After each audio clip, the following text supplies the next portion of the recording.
Welcome back to Face the Nation. I'm John Dickerson. President-elect Donald Trump says he's looking for a simple plan for defeating ISIS within his first 30 days of taking office.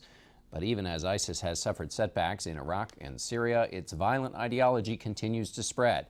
Joining us now is Graeme Wood, author of The Way of the Strangers: Encounters with the Islamist State. Graeme, welcome. You've spent a lot of time with recruiters, sympathizers, and supporters of the Islamist State. What have you learned? Well, I've discovered that they're a very diverse group, but they're unified by a few things.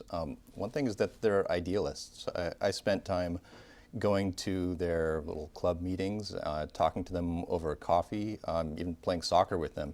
And I discovered that, first of all, they're true believers, and they have a kind of warped rationality that feeds a belief in a utopian ideal, and that utopian ideal happens to be a very evil one. They're still dangerous people, but to really understand them, we need to figure out what it means for them to have come to that conclusion. What is it like playing, and you write about this, but you're playing soccer, having coffee with a person by all exterior standards looks like a normal person, and then who has that ideology that you write about that's so vicious and evil? Yeah, I would talk to them, and they would say in no uncertain terms that they thought it would be permissible to cut my throat, to kill anyone who was standing near us, because we were in infidel countries like Australia, like Norway, like the UK. And it is very disarming to find that you're talking to someone who says it's okay to kill you. But in the end, it was fascinating, because these are human beings. They're people who like to read, they're very serious about their religion, and they're very eager, in the case of the people I spoke to explain where they got all of that and to tell me what the prophecies said and why I should believe them too.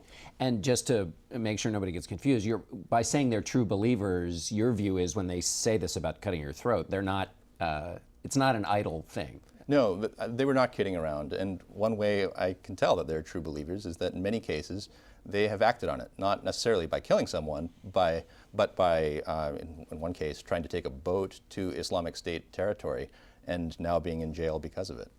What's the biggest misconception people have about the Islamist State? I think people misunderstand, about foreign fighters in particular, the whole range of motivations and backgrounds that these people come from. They, as I say, they're missing something in their lives. There's a kind of meaning that they lack.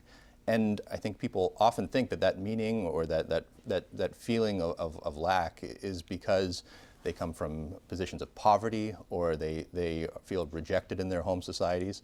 Often it's actually because they come from conditions of abundance. They're from rich families in some cases, and they find that is not enough to give them meaning. They're looking for something more. So often it's not poverty but wealth that sends people in search of that terrible goal.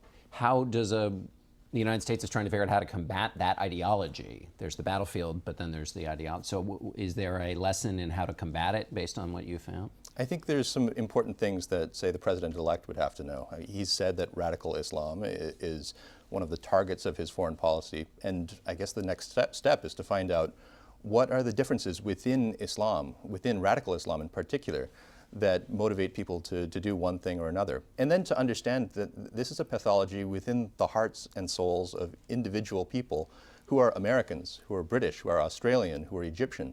And it's not going to be a problem that is solvable by just going to Syria and stopping what's happening there.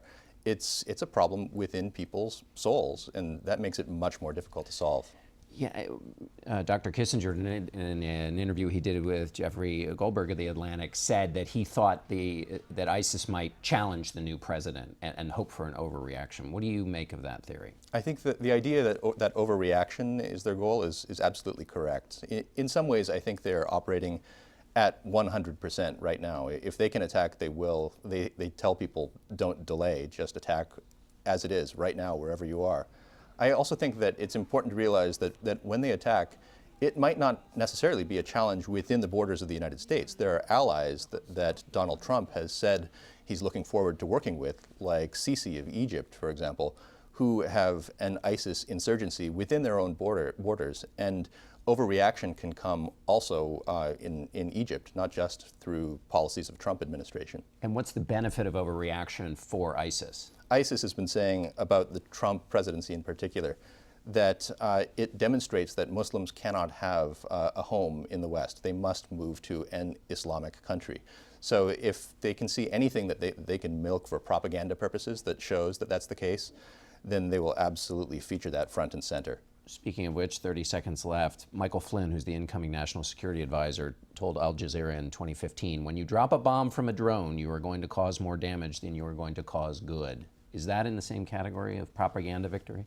I think it depends on where that bomb is being dropped and who's the target of it. That there are some people for whom there is no solution other than dropping a bomb on them. But it is an ideology that people share and that my book shows exists in countries around the world, in the hearts of people, and drones obviously aren't going to solve that. All right, Graeme Wood, thank you so much.